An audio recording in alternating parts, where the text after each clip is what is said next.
Kopi Senangan Miampai Dohoi Salbinu Saribun di Abar BTTV, Tutuong Dupaino.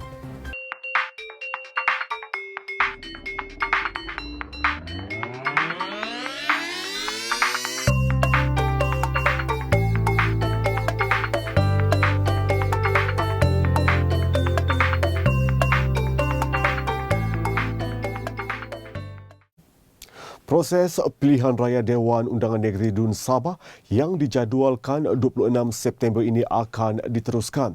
Ia susulan kegagalan 33 ahli Dewan Undangan Negeri ADUN yang diketuai Tan Sri Musa Aman untuk mencabar kuasa yang di-Pertuan Negeri Sabah untuk membubarkan DUN. Mahkamah Rayuan petang tadi membuat keputusan menolak rayuan Musa dan 32 ADUN berkenaan untuk menggantung keputusan pembubaran DUN Sabah. Panel 3 hakim diketuai Datuk Abdul Karim Abdul Jalil membuat keputusan itu selepas mendengar hujahan dari pihak Musa, Datuk Seri Panglima Haji Muhammad Syafiee bin Haji Abdal dan Suruhanjaya Pilihan Raya SPR di Istana Kehakiman di Kuala Lumpur. Panel yang turut disertai Datuk Abu Bakar Jais dan Datuk Supang Lian menetapkan keputusan itu selepas bersidang selama 2 hari bermula Isnin. Mengulas keputusan mahkamah itu, Datuk Seri Muhammad Syafiee berkata ia amat bertepatan dengan perlembagaan negara dan berharap semua pihak dapat menerima keputusan itu dengan sebaiknya. Dan saya ingat mereka dah pun, saya rasa landasan yang digunakan oleh pihak mahkamah untuk membolehkan mereka dan suara mereka didengar sepuas mungkin yang ada selama 2 hari saya ingat. Dan setelah itu mendengar, saya yakin semua pihak dah pun mengemukakan fakta-fakta merits of the case yang ada. Dan saya amat gembira bila melihat bahawa keadaan ini, keputusan itu berdasarkan dengan bagaimana pandangan hakim yang telah pun mendengar kes ini berlandaskan dengan perundangan perlembagaan di negara kita, iaitu sejelasnya ada separation of power di antara badan-badan yang dibentuk di negara ini, sama ada kuasa-kuasa yang berada kepada raja-raja, kepada TYT, executive power, parlimen, dan juga kepada raja-raja yang ada dan juga TYT. Dan ini cukup jelas kepada kita bahawa selari dengan itu, kena kita sedar dan tahu amalan undang-undang di negara kita ialah peninggalan daripada pihak British Commonwealth Law yang ada. Jadi kalau kita melihat dari segi kandungannya, pada dasarnya saya melihat bahawa ini amat bertepatan dengan selari dengan perlembagaan di negara ini. Dan saya gembira mendengar dan keputusan itu telah pun dilakukan, dan saya berharap semua pihak akan dapat menerimanya sebaik mungkin, dan kita akan menjalankan tanggungjawab kita selaku rakyat untuk memutuskan siapa yang akan boleh berkuasa akan jadi pemerintah di peringkat negeri Sabah ini. Ketua Pengarah Kesihatan Dr. Nur Hisham Abdullah menggesa semua pihak yang terlibat dalam pilihan raya DUN Sabah supaya mematuhi prosedur operasi standard SOP bagi meminimumkan risiko jangkitan. Ini berikutan lonjakan kes COVID-19 apabila negeri itu mencatatkan 62 kes baharu hari ini. Kempen pilihan raya negeri Sabah akan bermula pada hari penamaan calon Sabtu ini sehingga tengah malam sebelum hari pengundian pada 26 September ini. Menurut Dr. Nur Hisham, jika SOP diamalkan, ia dapat mengelak daripada dijangkiti. Katanya sekiranya tiada penjarakan sosial ketika perhimpunan serta tidak memakai pelitup muka dan pen sanitasi tangan, risiko jangkitan akan meningkat. Memasarkan produk pertanian melalui teknologi digital atau penjualan atas talian adalah baik untuk dipraktikkan ketika negara sedang menjalani norma baru ekoran pandemik COVID-19. Ketua Menteri Datuk Seri Panglima Haji Muhammad Syafiee bin Haji Abdal berkata, penggunaan teknologi digital akan memudahkan pengusaha memasarkan produk bukan hanya dalam negara tetapi hingga ke peringkat antarabangsa. Dalam berhadapan dengan COVID-19 bukan mudah untuk kita nak jual barangan kita diekspor sama ada melalui udara maupun melalui lautan. kita perlu menggunakan sistem yang agak baru untuk membolehkan supaya kita boleh penetrate market yang ada, pasaran, dan di samping itu kita dapat tingkatkan turnover kita. Saya telah tekankan dalam kita memasarkan produk-produk ini, gambaran yang kita paparkan dan juga kandungan barangan yang kita akan jual, dan di samping itu kelajuan sistem yang kita gunakan harus menjadi perhitungan kepada kita untuk membolehkan supaya kita dapat menembusi pasaran-pasaran bukan hanya di Asia Tenggara, dalam negara, tapi juga di peringkat antarabangsa. Ketua Menteri berkata demikian kepada media selepas Majlis Pelancaran Aplikasi Digital Jabatan Pertanian Sabah di Pusat Konvensyen Antarabangsa Sabah di Kota Kinabalu hari ini. Katanya lagi, walaupun sudah ada produk industri kecil dan sederhana yang dipasarkan melalui dalam talian, namun untuk produk pertanian yang segar juga memerlukan kaedah yang sama. Kita perlu mempunyai satu rancangan yang very comprehensive, seperti yang saya katakan, bukan hanya produk pameran dia, packaging dia dan juga harga dia berpatutan, maka itu akan, saya yakin, boleh menembusi pasaran bukan hanya di dalam negara, di Asia Tenggara, di peringkat antarabangsa. Kerajaan Sabah menerusi kumpulan Yayasan Sabah telah membelanjakan hampir 15 juta ringgit bagi penyediaan biasiswa, bantuan pendidikan serta bantuan tanggungjawab sosial korporat CSR di negeri ini. Ketua Menteri berkata bantuan terbabit diberikan bagi membantu masyarakat termasuk golongan yang terkesan akibat COVID-19. Bagi peruntukan hampir 50 juta ringgit. Bukan hampir, memang 50 juta ringgit untuk taja pelajar-pelajar dalam negara sampai ke luar negara kalau perlu. Ya. Jadi ini satu langkah yang kita lakukan untuk memastikan supaya mengurangkan bebanan ibu bapa dan juga keluarga mereka untuk hantar anak-anak sebagai seorang masyarakat yang mempunyai pengetahuan. Ketua Menteri berkata demikian dalam sidang media selepas Majlis Penyampaian Anugerah Biasiswa Cemerlang Negeri Sabah ke-31 di Menara Tun Mustafa hari ini. Mengenai usaha menangani masalah sekolah daif, Datuk Seri Muhammad Syafiee berkata beliau telah meminta Kementerian Pelajaran dan Inovasi dan Yayasan Sabah agar melakukan penyelarasan dalam membantu membangunkan sektor pendidikan di negeri ini. Sekolah ini dah berpuluh tahun dalam keadaan yang daif. Bukan setakat sekolah itu daif, ada setengah-setengah sekolah yang buat papan, yang pagi sesi sekolah rendah, petang sekolah menengah. Jadi berkongsi, bayangkan, keadaan ini cukup membimbangkan kita, kerana ini kita tidak boleh tinggalkan. Pasal anak-anak ini belajar, dia akan membesar. Kita tidak boleh tunggu 10 tahun. Bila kita tunggu 10 tahun, usia dia dulu 10 tahun, 20 tahun. Kemana budak ini tanpa ada ilmu dia.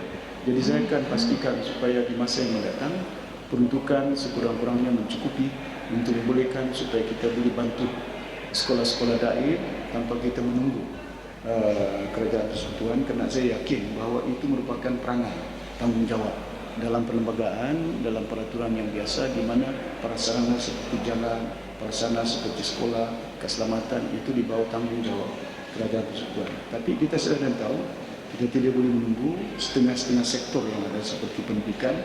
Kita kena lahirkan kemudahan. Sekolah daif 570 di negeri ini. Dalam majlis itu, 40 pelajar menerima anugerah biasiswa Cemerlang Negeri Sabah ke-31. Jumlah penerima bagi anugerah berkenaan dinaikkan daripada 25 orang kepada 40 orang sejak 2018. Sejak 1990, sejumlah 102.2 juta ringgit diperuntukkan kepada 593 orang penerima. Daripada jumlah itu, 414 orang menamatkan pengajian dalam ijazah sarjana muda dan 39 orang memperoleh ijazah kelas pertama dalam bidang masing-masing. Ketua Menteri berkata pemberian insentif kepada atlet akan menggalakkan lagi pembabituan anak muda dalam bidang sukan. Ia sekaligus melahirkan atlet sukan yang berpotensi bukan hanya mewakili Sabah tetapi juga negara di peringkat antarabangsa. Datuk Seri Muhammad Syafiee berkata keupayaan atlet akan dapat ditingkatkan sekiranya rancangan yang tersusun dengan menaik taraf prasarana dan memberi pendedahan kepada atlet dapat dilaksanakan. Kita bagi insentif kepada mereka yang mencapai goal, contohnya emas di peringkat Asia kita anugerahkan mereka insentif sejumlah RM40,000 ya. Dan selainnya itu ada beberapa kadar yang ada. Saya ingat kalau mereka sampai ke peringkat Olimpik ataupun antarabangsa, dan kita akan naikkan insentif ini untuk membolehkan supaya kita dapat melahirkan bukan hanya atlet yang berperingkat antarabangsa, bahkan juga menjadi satu ikon kepada anak-anak muda kita untuk mereka terlibat secara langsung dalam bidang sukan ini. Ketua Menteri berkata demikian kepada media selepas menghadiri Majlis Skim Insentif Kemenangan Atlet Negeri Sabah di Pusat Konvensyen Antarabangsa Sabah hari ini. Dalam majlis ini, seramai 29 atlet dan 32 persatuan sukan menerima skim insentif yang disampaikan Datuk Seri Muhammad Syafiee. Tahun ini sebanyak RM300,000 disediakan oleh kerajaan negeri untuk insentif atlet dan jumlah itu akan ditambah lagi pada tahun hadapan. Ketua Menteri berkata kerajaan negeri akan melihat inisiatif lain supaya atlet di negeri ini dapat menggunakan kemudahan prasarana ketika melakukan latihan. Tahun ini saya pun dah nyatakan kepada Ginger bahawa perlu kita melihat satu rancangan yang begitu rapi untuk membolehkan supaya kemudahan prasarana yang ada. Contohnya kompleks-kompleks sukan ya, dan juga peralatan sukan yang ada yang kita boleh guna pakai untuk membolehkan supaya para atlet ini dapat melatih dan mereka mempunyai akses kepada kemudahan-kemudahan ini. YB, kuasamu di tangan rakyat. Bila kaya raya, kau lupa rakyatmu. Itu luahan Abang Viviana McVin Mosibin kepada pihak yang mempersoalkan video tular adiknya memanjat pokok untuk mendapatkan akses internet di Pitas. McVin Mosibin, abang kandung Viviana, tampil memberi peringatan kepada Ahli Parlimen Kudat, Datuk Abdul Rahim Bakri, bahawa kuasa yang dinikmatinya sekarang adalah milik rakyat. McVin membuat kenyataan itu selepas Abdul Rahim semalam mengesahkan bahawa Viviana menipu kononnya menjawab peperiksaan ketika merakam video yang tular sebelum ini. Menurut McVin, rakyat telah mengundi Abdul Rahim tetapi kini beliau lupa tanggungjawabnya untuk membantu rakyat yang masih memerlukan di kawasannya, terutama capaian internet yang teruk. Dalam lohannya itu, McVin berkata mereka sekeluarga memang berasal dari kampung Sepatalang tetapi terpaksa pindah berhampiran Pekan Pitas untuk mencari kehidupan yang lebih baik, termasuk dekat dengan sekolah. Ini kerana katanya keluarganya tidak dapat menampung perbelanjaan ke sekolah setiap hari, termasuklah terpaksa menempuh jalan berbatu untuk keluar dari kampung. Jelasnya bapanya yang ketika itu hanya menggunakan motosikal telah beberapa kali terjatuh dari motor akibat jalan berlubang. Sementara itu, Exco Wirawati Warisan Maria Antonio berkata, kenyataan Abdul Rahim Bakri semalam adalah seperti kera di hutan disusukan, anak di rumah mati kelaparan. Dalam satu kenyataan hari ini, Maria berkata Abdul Rahim merupakan seorang penipu dan gagal mempertahankan rakyatnya sendiri. Isu Viviana Mosibin telah membuka mata rakyat Sabah. Masih banyak pihak khususnya di Malaya yang tidak memahami situasi sebenar dihadapi rakyat negeri ini akibat kemudahan prasarana yang mundur. Kenyataan Timbalan Menteri Komunikasi dan Multimedia Zahidi Zainul Abidin dan Ahli Parlimen Kudat Datuk Abdul Rahim Bakri berhubung isu Viviana Mosibin menunjukkan kegagalan UMNO dan Bersatu memahami isu utama tentang kemunduran infrastruktur di Sabah selama ini. Ahli Parlimen Sepanggar Datuk Muhammad Aziz Jaman berkata, video yang disiarkan Viviana sepatutnya membuka mata pemimpin-pemimpin tersebut tentang usaha untuk membangunkan Sabah tetapi mereka gagal melihat perkara itu. Sebaliknya, menurut Muhammad Aziz, kedua-dua timbalan menteri itu memilih untuk membuli Viviana dan membunuh karakter anak gadis itu yang cuba mengubah kehidupan masyarakatnya ke arah lebih baik. Tegasnya, tidak hairanlah kenapa selepas 26 tahun pemerintahan Barisan Nasional BN, Sabah masih ketinggalan kerana pemimpin-pemimpinnya yang masih dalam sindrom penafian dan tidak mengakui kegagalan mereka, malah menyalahkan rakyat yang cuba membangkitkan masalah dihadapi. Dalam satu kenyataan hari ini, Muhammad Aziz berkata isunya adalah kegagalan kerajaan persekutuan selama ini menunaikan tanggungjawab menyediakan fasiliti di Sabah. Muhammad Aziz yang juga Ketua Wira Parti Warisan Sabah menempelak Zahidi dan Abdul Rahim kerana hanya melihat isu Viviana sebagai YouTuber yang kononnya hanya mereka-reka video untuk meningkatkan tontonan. Katanya kreativiti Viviana dalam menghasilkan video itu sepatutnya mendapat pujian kerana dalam usia yang masih muda, anak gadis itu sudah mampu menjana pendapatan untuk membiayai pembelajaran dan keluarganya. Tambah Muhammad Aziz sebagai seorang YouTuber dan pelajar, sudah tentu Viviana mengalami masalah untuk mengakses internet di tempatnya sehingga terpaksa memanjat pokok kerana masalah tiada akses internet. Bekas Setiausaha Sulit Kanan kepada bekas Menteri Pelancongan Seni dan Budaya mendakwa berlaku salah guna kuasa oleh Suruhanjaya Pencegahan Rasuah Malaysia SPRM dan campur tangan pihak luar ketika tempoh reman serta soal siasat terhadapnya bulan lalu.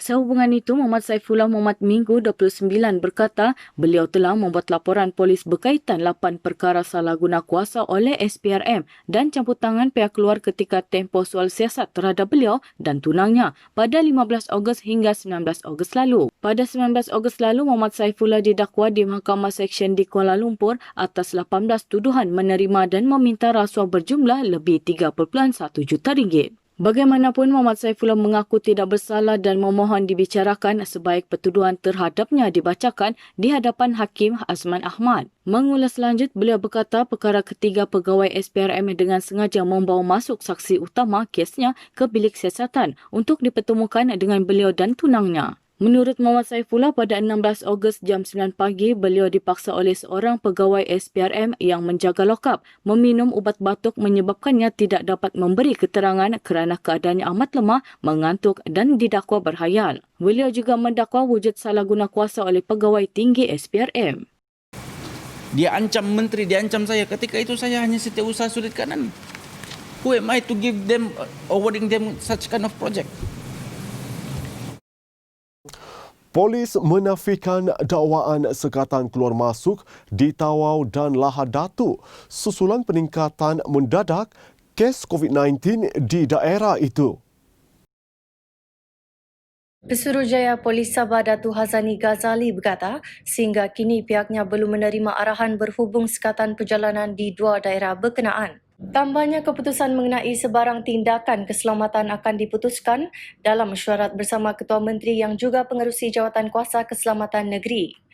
Justru beliau menggesa orang ramai agar tidak menularkan perkara yang tidak pasti selain terus bertenang dan mendapatkan maklumat sahih dari pihak berkuasa. Terdahulu tular satu maklumat berkaitan sekatan pekerja untuk tidak membuat perjalanan keluar masuk sama ada atas urusan kerja atau tidak di dua daerah berkenaan. Perkara itu mendapat perhatian ramai sehingga menimbulkan kebimbangan awam mengenainya. Hasil pemerhatian yang dilakukan maklumat itu dipercayai arahan dalaman sebuah syarikat kepada pekerjanya menerusi email. Semalam 51 daripada 62 kes positif baharu COVID-19 di Malaysia dicatatkan di Sabah. 50 kes adalah dari kluster benteng LD di Lahad Datu, manakala satu kes jangkitan pernafasan akut teruk sari yang dikesan di Hospital Lahad Datu. Topinai, hingga kanu awar BTTV Totuang Dupaino, Yoko Isal Binasaribun, Konsiko.